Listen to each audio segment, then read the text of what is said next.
Alors j'ai pas beaucoup dormi, j'ai pris froid, donc désolé pour mon état, comme François Fillon, je manque un peu de voix. Mais je voulais réagir à chaud sur les élections en tant que voisin suisse qui met son nez dans ce qui ne le regarde pas. Emmanuel Macron pourrait devenir le plus jeune président de toute l'histoire de France. Je sais pas si on se rend compte, il est plus jeune que genre Zidane, Jamel, Loana, Cyril Hanouna, Yann Barthès, le prince Georges, il a l'air plus jeune. Mais tous ses potes ont l'âge de Michel Drucker. En fait, Macron, c'est le mec de ta classe qui était pote qu'avec les profs. Enfin, même très pote. Ça fait 20 ans qu'il est avec sa prof de français, ça fait long comme punition, il a bientôt fini de recopier ses lignes. On a tous rêvé une fois de sortir avec notre prof, de devenir millionnaire ou d'être président. Macron, il réalise tous les rêves d'un gamin de 12 ans. Bientôt, il va marcher sur la lune et devenir footballeur professionnel. Marine Le Pen a fait plus de 7 millions et demi de voix, c'est 3 millions de plus qu'un certain Jean-Marie Le Pen en 2002, mais je crois qu'il n'y a pas de lien de parenté parce que Jean-Marie Le Pen, c'était un candidat raciste, négationniste, sexiste, et Marine Le Pen, c'est la candidate de la France apaisée, non ? Rien à voir. Bon, même si apaisé, dans ce cas-là, je crois que ça veut dire sans arabe. Marine Le Pen est donc au second tour, enfin elle est convoquée pour le second tour, on sait pas si elle va y aller. D'ailleurs, vu leur tendance à revendiquer tout et n'importe quoi, je pense que Daesh ne va pas tarder à revendiquer la qualification de Marine Le Pen pour le second tour. Un attentat terroriste 3 jours avant le premier tour.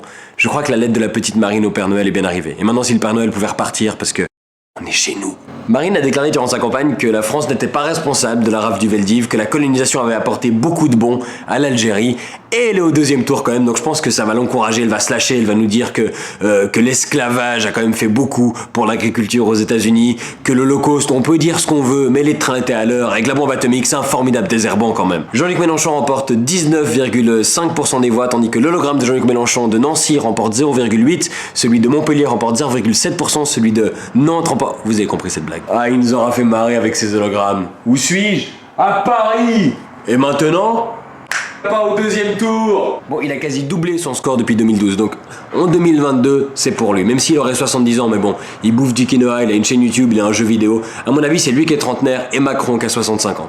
Après, il y a François Fillon. Enfin, oui, je sais qu'il a fini devant Mélenchon, mais j'attends de voir s'il a triché. Hein. Peut-être qu'on va découvrir 1 million d'électeurs fictifs. Il avait dit qu'il renoncerait s'il était mis en examen. Il a continué, et les Français l'ont aidé à tenir promesse. Le connaissant, là, il va quand même aller au deuxième tour en disant « La France est plus grande que les règles de la présidentielle ». Depuis un mois, il arrêtait pas de dire « Je serai au deuxième tour de la présidentielle ». Avec sa grosse voix, je crois qu'il essayait d'hypnotiser les électeurs. Et il a pas arrêté de dénoncer la misogynie des attaques contre sa femme Pénélope, mais il a quand même dit à Léa Salamé qu'elle avait pas pu suivre toute l'élection parce qu'elle était enceinte. François, je sais pas si t'as tout suivi, mais t'as perdu une élection imperdable, et toi, t'étais même pas enceinte. Bah oui, c'était le candidat de droite dans une élection où il y avait 3 candidats de gauche et le président sortant qui se présentait pas, et il s'est fait éliminer quand même. C'est comme la France qui perd contre le Portugal sans Cristiano Ronaldo. Et Fillon, il a perdu avant la deuxième mi-temps. Benoît Hamon finit 5ème l'an dernier, il m'a fait de la peine Hamon, il s'est fait friendzoner par les Français, tout le monde l'aimait bien, mais personne l'a choisi. Il voulait faire mentir les sondages Hamon, il voulait faire un finish à la Floria Gay sur 4x400, et finalement il a plutôt fait un finish à la Johan Diniz sur 50 km marche, il a insisté pour aller au bout, il s'est fait dépasser par tout le monde. Et il s'est chié dessus. Le PS fait son plus mauvais score depuis 1965. Avec un tel score de loser, je pense qu'on peut rajouter un L dans leur nom. C'est le PLS maintenant. Vous vous souvenez quand Yannick Jadot a rallié Benoît Hamon et on pensait que c'était un tournant majeur dans la campagne? Vous vous souvenez de Yannick Jadot? Il avait gagné une primaire, hein. Comme Fillon et Hamon. Les 3 gagnants des primaires, ils ont échoué lamentablement. En fait, gagner la primaire, c'est un peu comme le PSG qui gagne le match aller. Peu importe l'avance, ils vont se faire remonter.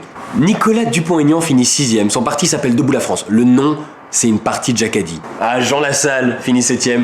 Je sais pas si je voterai pour lui, mais en tout cas, j'irai voir son one-man show.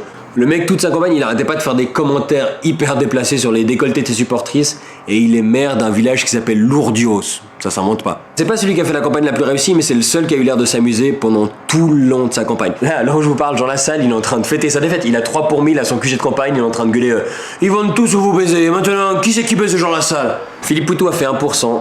Et dès aujourd'hui, il retourne bosser à l'usine, mais il pourra dire toute sa vie « Tu te souviens quand j'ai mis la misère à Fillon et Le Pen devant 10 millions de téléspectateurs ?» Oui, je me souviens, Philippe, passe-moi la clé de 12. François Asselineau fait moins d'1%. Il avait dit que le vote de ses électeurs ferait du bruit. Bah oui, le bruit d'une feuille de papier qui tombe sur d'autres feuilles de papier, comme tous les votes des autres électeurs, mais en beaucoup moins nombreux. Nathalie Arthaud, bravo. Et Jacques Cheminade qui avait déclaré cette semaine qu'il osait plus sortir dehors après les menaces d'attentats sur les candidats. Je crois que tu peux sortir, Jacques, c'est bon. Les électeurs savent pas qui t'es, ça m'étonnerait que Daesh si.